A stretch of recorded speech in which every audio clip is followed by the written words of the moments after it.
नमस्कार. नंदकिशोर एज्युकेशनल या यूट्यूब चॅनलमध्ये मी आपलं सहर्ष स्वागत करत आहे. मागच्या व्हिडिओमध्ये आपण इंटरचेंज ऑफ सेंटेन्सेस इन्व्हॉल्विंग टेन्सेसचा भाग 1 पाहिला. भाग 2 मध्ये मी आपलं सहर्ष स्वागत करतो. प्रथमतः 2025 या नूतन वर्षाच्या आपल्याला हार्दिक शुभेच्छा. आपल्याला हे 2025 आपल्या सर्व मनोकामना पूर्ण करणारं असो, आपल्या मनातील सर्व इच्छा पूर्ण होत ही सद्गुरूचरणी प्रार्थना करून विश्वप्रार्थनेने या व्हिडिओची सुरुवात करूया. हे ईश्वरा, सर्वांना चांगली बुद्धी दे, आरोग्य दे, सर्वांना सुखात, आनंदात, ऐश्वर्यात ठेव, सर्वांचं भलं कर, कल्याण कर, रक्षण कर आणि तुझे गोड नाम मुखात अखंड राहू दे. बघा किती छान आणि सुंदर प्रार्थना आहे. हे ईश्वरा, सर्वांना चांगली बुद्धी दे, आरोग्य दे, सर्वांना सुखात, आनंदात, ऐश्वर्यात ठेव, सर्वांचं भलं कर, कल्याण कर, रक्षण कर आणि तुझे गोड नाम मुखात अखंड राहू दे. ही शुभ चिंतनाची, शुभ विचार करण्याची सवय आपण या 2025मध्ये सर्वांनी लावून घेऊया.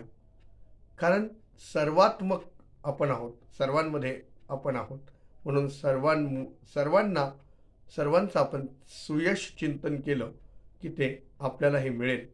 म्हणूनच माऊलींनी एके ठिकाणी म्हटलंय, जे खळांची व्यंकटी सांडो, तया सत्कर्मे रती वाढो. असो तर चला तर अधिक वेळ न घालवता पुन्हा एकदा आपल्याला शुभेच्छा देऊन व्हिडिओला सुरुवात करूया. मागच्या व्हिडिओमध्ये आपण वाक्य पाहिलं होतं की आय एम गोइंग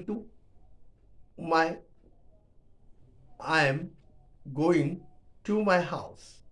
हे प्रेझेंट कंटिन्युअस टेन्सचं वाक्य होतं. याला पास्ट कंटिन्यूमध्ये बघा कसं होतं ते. I was going to my house. पुढचं वाक्य बघा, प्रेझेंट परफेक्टचं वाक्य आहे. They have done their work. त्यांनी त्यांचे काम केलेले आहे. हेच वाक्य फ्युचर इनडेफिनेट म्हणजे साध्या भविष्यकाळात कसं होईल ते बघा. They will do their work. ते त्यांचं काम करतील. 6वं पुढे प्रेझेंट इनडेफिनेटमध्ये एक वाक्य आहे, वेअर डू यू प्ले. तू कोठे खेळतोस. प्रेझेंट परफेक्टमध्ये तेच वाक्य आपण जे प्रेझेंट इनडेफिनेट म्हणजे साध्या वर्तमान काळात जे वाक्य केलं ते आपण आता प्रेझेंट परफेक्टमध्ये बघू ते कसं होतं. Where have you played. हे तू कुठे खेळला आहेस. आलं लक्षात. पुढे बघा, पास्ट परफेक्टचं वाक्य बघा. Ram had gone to school. Past परफेक्टचं वाक्य आहे. राम शाळेत गेलेला होता. तेच वाक्य फ्युचर कंटिन्युअसमध्ये बघा. Ram will be going to school. हे असं म्हणजे चालू भविष्य काळामध्ये ते वाक्य होईल. प्रेझेंट परफेक्ट म्हणजे पूर्ण वर्तमान काळाचं वाक्य बघा. शीला हॅज संग अ सॉन्ग. शीलाने गाणे गायलेले आहे. आता हेच वाक्य साध्या भविष्य काळामध्ये कसं होईल बघा. Sheela will sing a song. लक्षात येत आहे. पास्ट कंटिन्युअसमध्ये आपण हेच वाक्य बघूया. शीलाचं कोणतं आपण भविष्य काळामध्ये कोणतं वाक्य पाहिलं तर भविष्य काळामध्ये पाहिलं आपण साध्या भविष्य काळामध्ये Sheela will sing a song पाहिलं. आता हेच वाक्य आपण चालू भूतकाळामध्ये बघूया. Sheela was singing a song.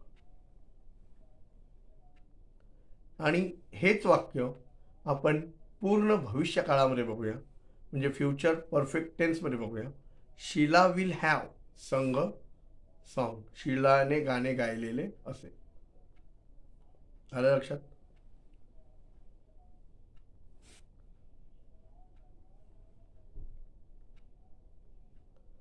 आता तेच वाक्य आपण फ्युचर परफेक्ट कंटिन्युअसमध्ये बघूया.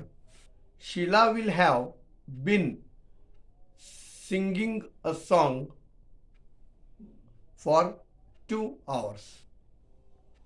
म्हणजे शीला 2 तासांपासून गाणं गात आलेली असेल असं ते होईल.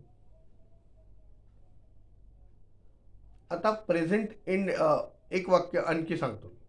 फ्युचर परफेक्ट कंटिन्युअसमध्ये एक वाक्य मी घेतलं. Shyam will have been writing a letter for 2 hours. हे मी फ्युचर परफेक्ट कंटिन्युअस टेन्समध्ये वाक्य घेतलं.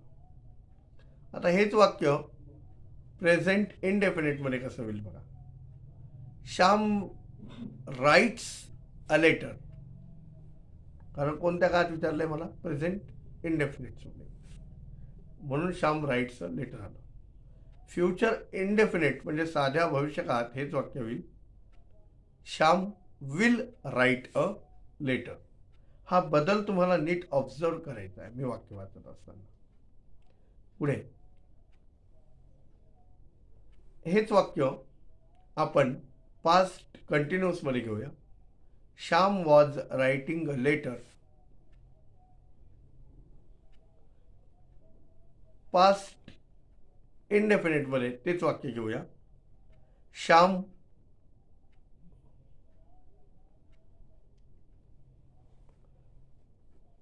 पास्ट इनडेफिनेटमध्ये ते वाक्य घेऊया. Shyam wrote a letter. आलं लक्षात? पुढचं वाक्य घेऊया.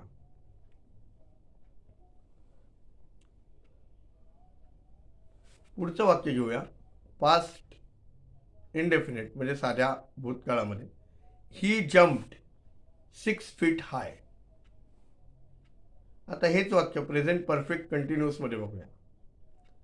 ही has been jumping 6 feet high for 2 hours.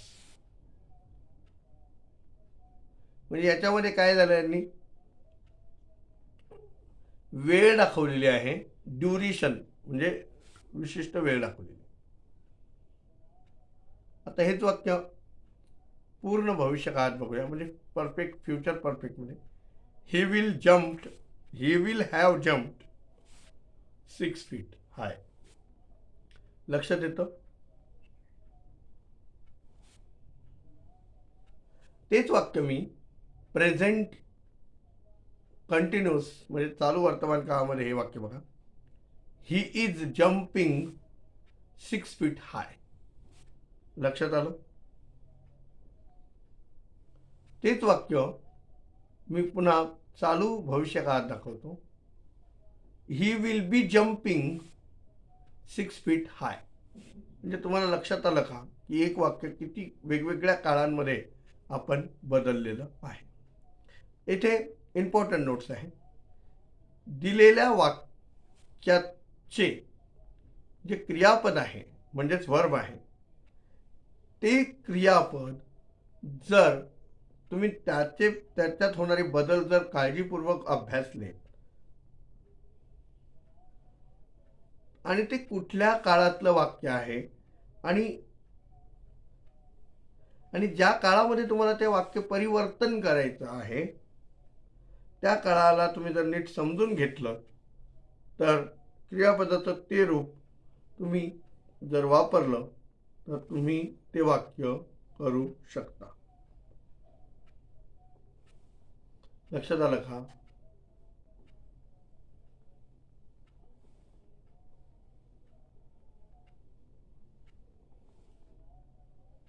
म्हणजे क्रियापदाचं रूप तुम्हाला बदलता आलं पाहिजे. त्यानुसार वाक्य तुम्हाला परिवर्तन करता येईल. लक्षात आलं? आता म्हणजे जो आदेश दिलेला आहे ब्रॅकेटमध्ये जे तुम्हाला सांगितलंय त्या प्रकारे तुम्हाला ते वाक्य करता आलं पाहिजे. आशा करतो की मी दिलेली माहिती आपल्याला समजली असेल. भेटूया पुढच्या व्हिडिओमध्ये. तोपर्यंत खुश राहा, आनंदी राहा. धन्यवाद.